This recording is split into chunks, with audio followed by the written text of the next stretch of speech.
Greetings. My name is Carla Denold, and I'm the Director of Contracts, Data, and Special Projects at the Fortune Society. I'm also a member of the Policy Center Collective, which is a diverse community of advocates for criminal legal system reform. Welcome to Both Sides of the Bar, a discussion-driven show that examines the legal system from various perspectives, including people most impacted by the criminal legal system. I'm very excited to be with you all here today. We discuss critical questions about how the current system works, its intersections with social justice, and we highlight the efforts that are being made to improve the lives of everyone affected. We ask that you, the viewers, spread word about both sides of the bar and share your comments with us on Twitter at the Fortune Society. Today's show is entitled Incarcerated Women, Disrupted Families, an International Women's Day Special. And we have two very special guest panelists with us today. We have Serena Martin-Liguori, and she is the Executive Director of New Hour. Serena, welcome. I'm so happy to have you. Great to be Could you here. tell us a little bit about yourself? Yeah, I'm so grateful to be here with you all today, especially as we think about Women's History Month and all of the strides we've made, not just behind bars, but also in reentry. I'm a formerly incarcerated Latina. I'm the executive director of New Hour for Women and Children.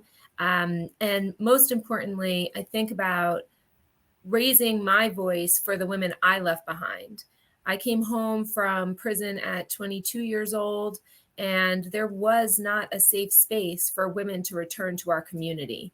And very often, the issues that impact men and women behind bars are framed in terms of men and do not include conversation about women's equity issues, reproductive equity issues, mothers and children. And I can't wait to have the discussion with Andrea, who is a great mentor to me and really, really grateful to be here. I'm very excited as well. Our next panelist that we have with us today is Andrea James, who is the Executive Director and founder of the National Council for Incarcerated and Formerly Incarcerated Women and Girls. Andrea, again, welcome, and please tell us a little bit about yourself. Well, thank you very much. Thank you for inviting me for this conversation. This is something that we talk about all day long, every day. Really excited to have this dialogue with Serena. And again, thank you.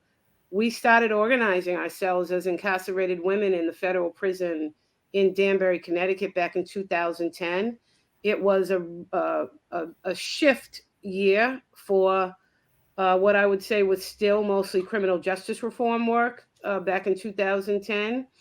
And Michelle Alexander's book came out, The New Jim Crow. It really lifted and lit a fire under people in the country who really didn't care about the issue of incarceration, particularly the incarceration of women. And we were women sitting in a federal prison, and even though there was an uptick in the dialogue around the need to end what they referred to then as mass incarceration, we heard nothing about ourselves. We just did not hear about the separation of us from our children, the horrific conditions that we were living in, the fact that there was no reproductive equity in the space, that we struggled for the barest of minimal health care, and we were absent from voting in our districts and in our states and our communities, and just the real absence of us from our children's lives, from our communities, as mothers, as aunties, as sisters, as wives, as as the people who really were the backbone and held our communities together when there became this significant uptick in the incarceration of men in our communities. And so now we became the fastest growing incarceration population, and we decided to organize ourselves to use our voices. Absolutely. And again, I said this briefly before we started. Just thank you both to the work that you're doing for this population. I actually identify as a child of a formerly incarcerated parent as well. So the impact that this has on children is so drastic and is very rarely discussed. And I thank both of you for your long term advocacy for this because I know it's going to help generations to come. So thank you again. I'd like to start off with Andrea. For those who are unfamiliar with the Council's work, can you highlight any specific programs or initiatives that the Council has been doing that you feel have had the most significant impact over the years? Yeah, well, all of our marching orders come from currently incarcerated women in our membership, and also this vast body of membership that we have around the country that really informs our work. And we had to figure out early, and it took us years to do it. This is long-term work. We're an abolitionist organization, so we believe in ending incarceration of women and girls, stopping the use of jails and prisons for everyone, and creating what different looks like. That was a process that took years to come to because it was a collective people's process. And we did town halls across the country. Of course, our annual conference, the Free Her Conference, we used all of these inroads into figuring out what our work should look like.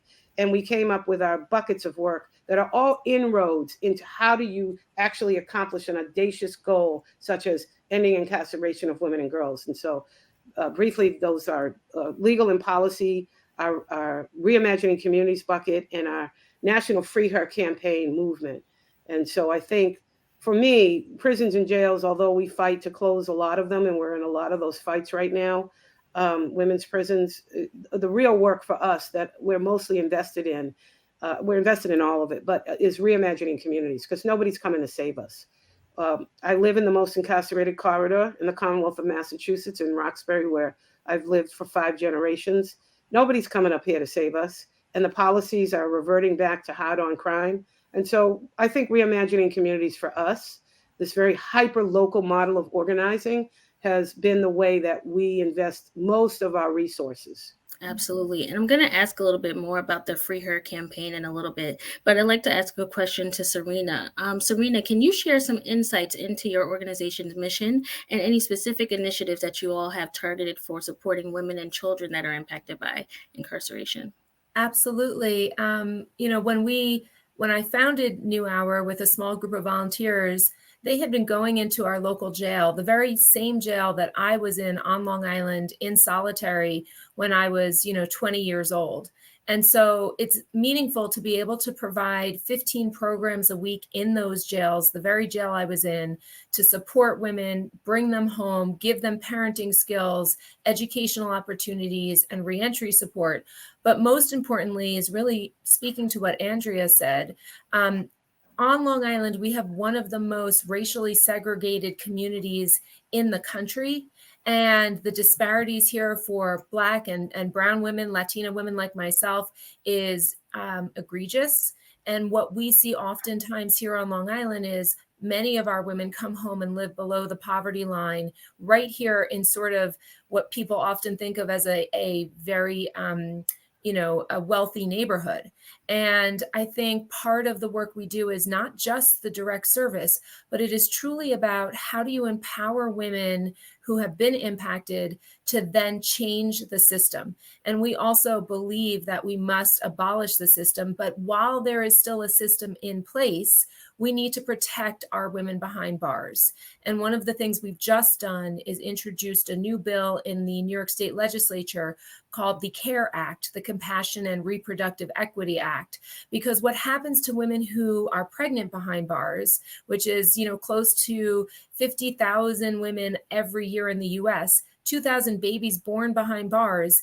And frankly, what happens to them while they're incarcerated is something that is a complete oversight. And Andrea, I had the honor of hearing her speak about, what happens to women in terms of reproductive equity. We're both Galaxy Gives Fellows, and we were at a conference. And, birthing years, when women go to prison, they lose the opportunity to give birth to their offspring, to their generation, if they're going to be spending their birthing years behind bars. And those are many of my friends. Those are many of the women I left behind. So, we're really passionate about protecting women and also creating systems that end the incarceration of women and girls. Thank you for that. I mean, that's so important. I'd like to pass this back to Andrea. Again, congratulations on the upcoming 10th anniversary of the Free Her March and Rally. Can you talk a little bit about what inspired the initiation of this annual event and what milestones has it achieved over the past decade? Yeah, we 10 years ago. I can't believe it, but it's been 10 years since our first March on Washington and rally, and we did the first one in 2014. We were just kind of ramping up to even think about creating. It wasn't rocket science to create a national movement. We were women in the federal system, and so our movement now includes women from every aspect of incarceration, every jurisdiction. But as women in the federal system, when we started to organize ourselves, we knew as we started to come home that we had to create a platform for that work to continue. But the Free Her rally in 2014 we did under President Obama, because he was picking up on this uptick in the country around the need to end mass incarceration, and he started to visit men's federal prisons, and we really didn't hear anything still about us. And so, um, we decided to do this rally because we had a president who had started the Clemency Project 2014. We actually did the rally right before that, and we say it was because of us, but we're just kidding. But we did encourage him, and he heard us. He heard our call, and he connected us to Valerie Jarrett, and we were invited to the White House a few times. We did an armchair discussion with Valerie Jarrett specifically about women in incarceration, and they centered women in the White House. As a result of that, we worked with Amy Pover from Can Do Clemency, who is the GOAT, the greatest of all times for the fight for clemency for everyone. And Amy really taught us clemency and came into the White House with us. And we moved President Obama and that administration to care about women too. And out of that, 102 women were released under President Obama's Clemency Project. 50 of those were women that we had hands on, including our director of clemency now, Danielle Metz, who had been sentenced to 3 life sentences plus 20 years at the age of 26 under these really old draconian drug war sentences. And she was the last sister we were able to push out. And so Danny leads this clemency work in our organization. Clemency is a huge piece of our work. It's one of the inroads, again, into how we're going to get to ending incarceration of women and girls. So we're coming. It's an election year. It's 10 years later. It's, 2024. Biden was the vice president. We marched on Washington during his first 100 days, a much smaller group, to say, here are the lowest hanging fruit of women who, with a stroke of the pen. But I'll end here by saying our rally and march on April 24th of 2024 in Washington, D.C. is about ending incarceration of women and girls. But it's all of these things that we all talk about, that Serena and her organization fight for. It's about reproductive justice. It's about expanding the feminist lens on this. It's about what Serena just said, understanding that it's not just about our right to choose to have an abortion, but also our right, while incarcerated, to choose to have a family. Lots of sentences preclude a woman from Amy talks about this from her own experience. So, voting rights, the horrific conditions of confinement, the fact that women give up hope. A woman just hung herself in Wasika. We've just lost another woman. Women are being sexually assaulted, raped in women's prisons every single day. How does it affect women who are raped and need to have an abortion now? If you're in Mississippi, that's not happening. So we're coming from California to Boston and everything in between. Every single state is represented this year. It's a much larger event. And we're coming to say, we're not a monolith either. We care about climate. We care about voting rights. We care about homelessness, houselessness. We care about all of these rights. But they intersect, every single one of them, with women in incarceration. And so our issue matters too. And we've got to make sure that we're representing our issue because, quite frankly, except for us and Serena and a whole lot of women now formerly incarcerated leading this push, it wouldn't happen if it weren't for the work that we're doing. Absolutely. And just to reiterate a point that you made, Andrea, the importance of putting the feminist lens on mass incarceration, because what impacts the women is just vastly different from how it impacts men. Not one is better than the other, but it really does need to be looked at differently. And we need to make advocacy changes based on the population. So thank you both. You both have been speaking about this, that collaboration is crucial in addressing complex issues such as these. I'd like to ask Serena, how does New Hour, more than you spoke about earlier, how do you collaborate with other organizations or stakeholders to maximize the impact and support for families affected by incarceration? I love this question because there are a few ways that we do this with intention. And one is joining campaigns across New York State, like Release Aging People in Prison, which isn't targeted towards specifically women, but elder people. And we've brought elder women home from incarceration, picked them up at the gates of the very prison I was at myself. And so, Andrea talks about the intersectionality. I will also say that I remember during COVID, I stood in front of Bedford Hills Correctional Facility with Kathy Boudin, who is a dear friend, mentor to me, and a legend. And we stood outside those gates calling for PPE and COVID response for women behind bars. Andrea's right. Oftentimes what happens is women come home and we're the only ones advocating for change behind bars. And, part of what New Hour has done is we've developed a leadership program. We have an Emerge leadership program and a financial wellness program. And that's based on a collective of bringing in speakers from different organizations to tell women, you're not alone. And speaking to those women who most of our women, 3/4 are mothers. So how their children can see them in a position of leadership, in a position of being whole and making positive changes and choices and not being, just victims. We believe in surviving and thriving. And I often say Sharon White Harrigan, dear friend of mine who was in the cell right next to me in Bedford Hills. She's now the ED of the Women's Community Justice Association. I'm a proud board member. And it is really about how we as impacted women go back, reach back in, lift each other up, and work together. So we're working on a bunch of projects and initiatives together. And that, we continue to make sure that there's a network across the US and even beyond for women who come home and need support.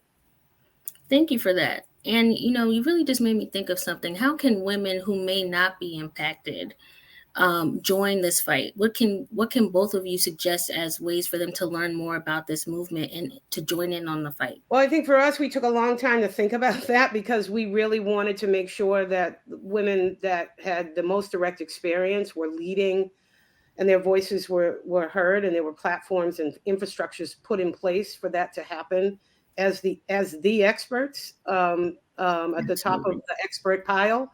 But we did. We have a vast volunteer base in all of the states that we're working on initiatives to either close women's prisons or women's jails or to do trainings around reimagining communities. The slate of policy that we work on, including RAP, is one of the leaders and mentors to us as well, who have given us the elder parole and medical parole bills. We have this slate of legislation that we know when passes, decrim drugs, decrim sex work, jail prison construction moratorium, elder medical parole, that sort of thing. So we need constituents.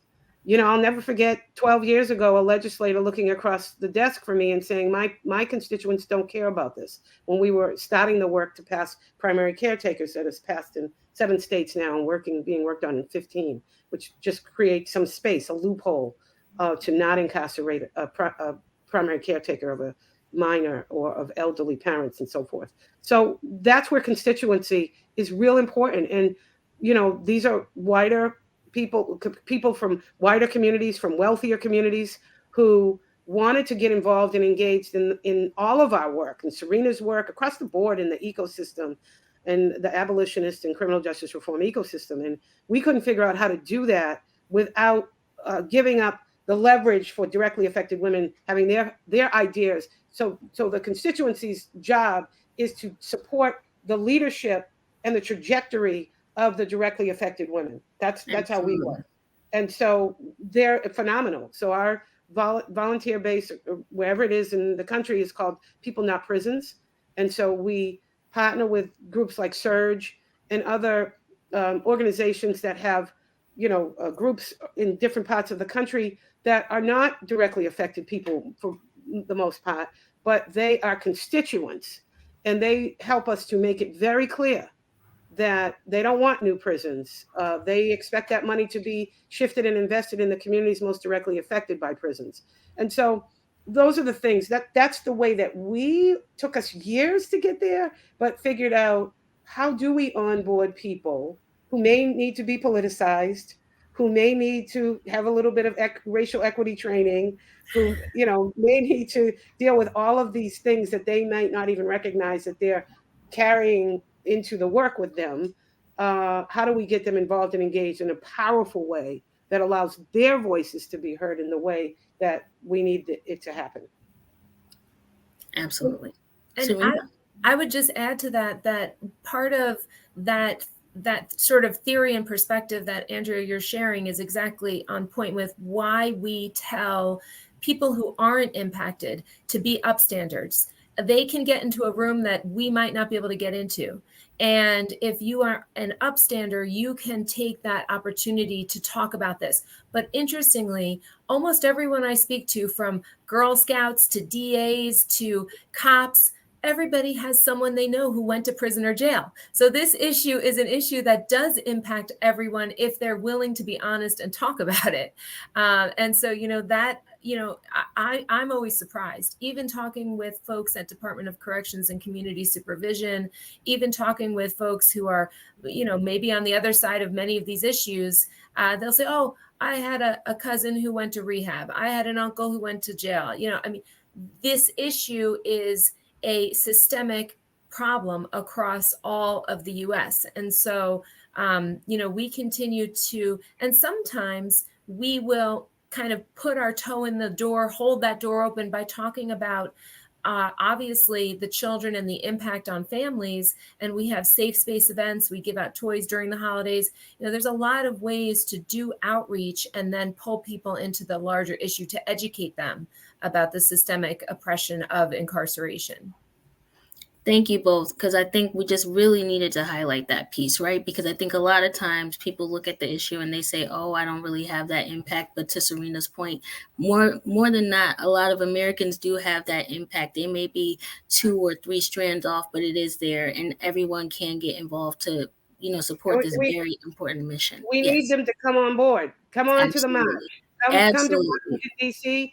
We're hoping that New Hour is going to be there. We've got a slot for Serena and her sisterhood to be heard. We've developed a platform for all of these sisters doing this work around the country to come on in, let their voices be heard, send a very clear message. It's not just about President Biden and the federal system. We're sending a very clear message that we've already started rolling out to state governors across this country. Pick up your pen, use clemency, decarcerate. There's 40 states in the country right now that are proposing or currently building new women's prisons or jails. That takes our breath away when we hear that. We're working on a lot of these campaigns to stop this, but we need people. You don't have to be formally incarcerated to come to the rally and to the march. You need to just come. Men, women, children. We've got children who are leading this march. All of the babies that show up are being put in the front to let this president and state governors and the world see that this is an issue we need to take very seriously.